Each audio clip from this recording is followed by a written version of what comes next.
My name's Davida Shinsky, and the title of my program is Live Without Limits Dreams Come True with the Right Mindset. And today we're talking about how happy relationships take work. And are you really doing your share? If you're in a relationship or are married, then you may be aware that relationships don't just automatically go smoothly. The honeymoon stage is wonderful, but it doesn't typically last forever. Rather, healthy, happy relationships take work. Maybe the term work doesn't sound appealing, but let's look at it as an effort. Happy relationships take effort. Are you doing your part? What is the last time that you sat down with your partner or spouse and had a heart to heart about your relationship and how it's going? How satisfied are each of you? How happy do you feel as an individual and as a couple? In the dating stage, conversations about roles don't usually come up. However, once you're living together or married, these conversations should come up. For example, if you live together and you have rent or a mortgage to pay, you might split the payment or work out some sort of payment arrangement. Or when it comes to the household chores, you might split the chores or agree on doing one more than the other. Some couples lack communication when it comes to some areas. They may have a quick conversation, but aren't really defining the various areas in a relationship that require some attention. This can certainly cause some problems down the road. For healthy, happy relationships, it's helpful to sit down and have a serious discussion in the beginning of the relationship and then periodically thereafter. What are your relationship roles?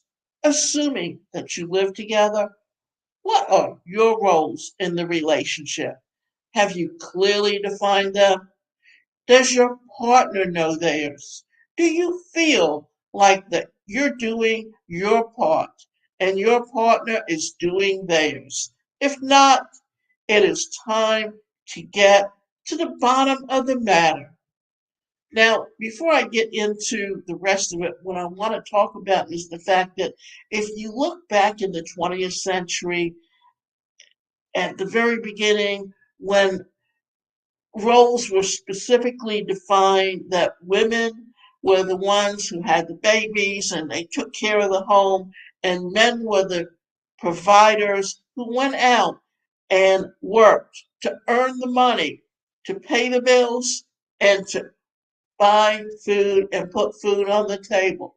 But as the latter part of the 60s, or rather the latter part of the 20th century, during the 1960s, modalities started to change. Women started having more of an equal footing. They were getting an education. They were going out and working. And roles became less defined. And today, if there's no communication between a couple, then there's no real understanding of what each person's roles are. So, three relationship rules that you should talk about. Chores.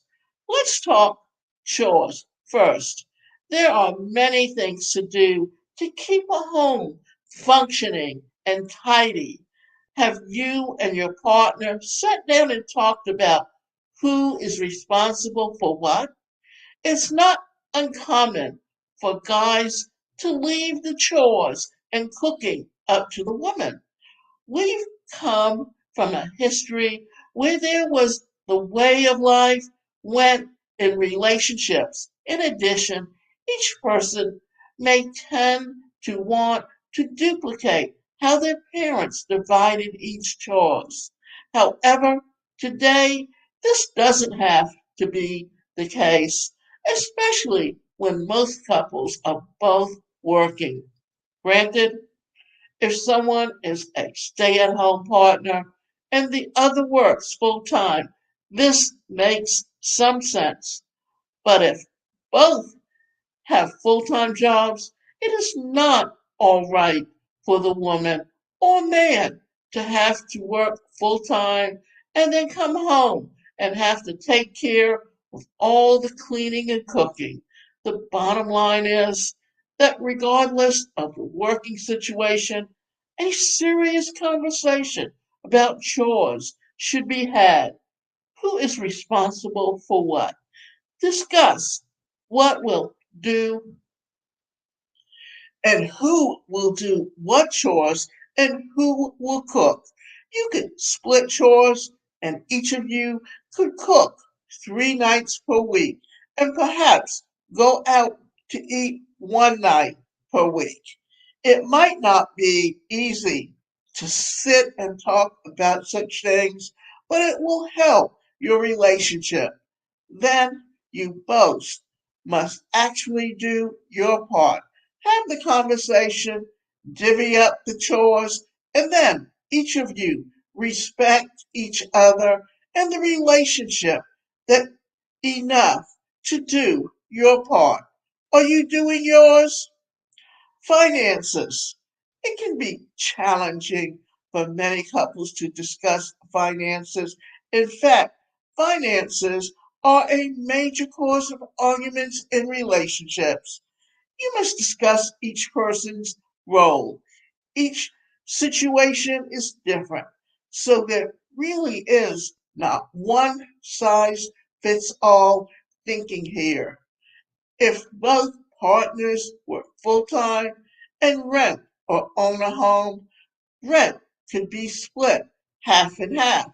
If one partner works full time, the other part time, you could arrange something that suits you both. For example, John and Diane both work full time and own a home. Their mortgage is $2,000 per month. John's salary is $75,000 a year, while Diane makes $32,000.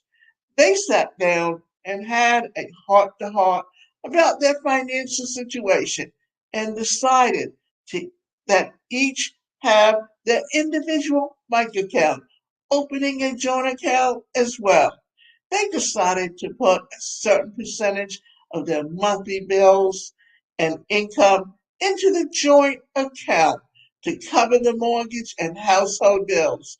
Since John made more than double what Diane made, they agreed that he would put in 30% more than she did. This seemed fair to both of them.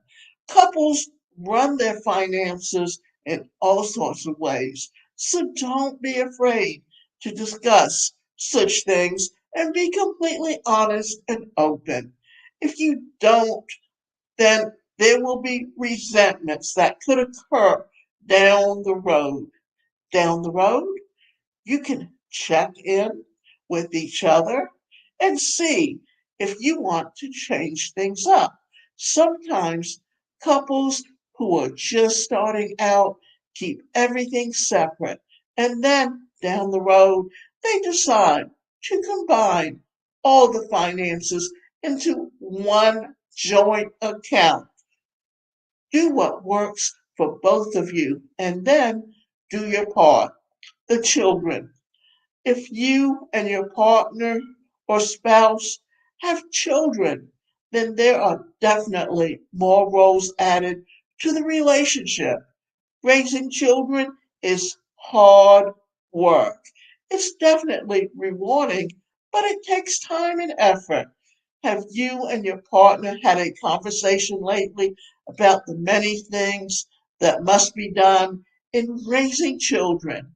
Do you divvy up things like cooking, giving baths, helping with homework, reading bedtime stories, taking them to the park, or so on? Gone are the days where these tasks were just for the women. If you want a happy relationships, both of you must take on some of these tasks in a way where you both feel like you're a team because you really are a team. Even if you work full time and you're tired, when you come home, you must still be and do your part. That's what you signed up for when you became a parent. But like I said, it's not always easy, but it's worth it. When is the last time that you had a conversation with your partner to see how you both feel regarding parenting the children? Do you feel like your partner is doing the part? Do you like or do you feel like you're doing yours? Think about it and make changes if applicable. Teamwork gets the job done better. Happy relationships require teamwork. Know that it is all right to sit down and discuss how your team is doing regularly. It will help your relationship. Down the road, things may change. So duties may change. So be open and flexible. Commit to being a proactive team member. Happy relationships require two partners in it together.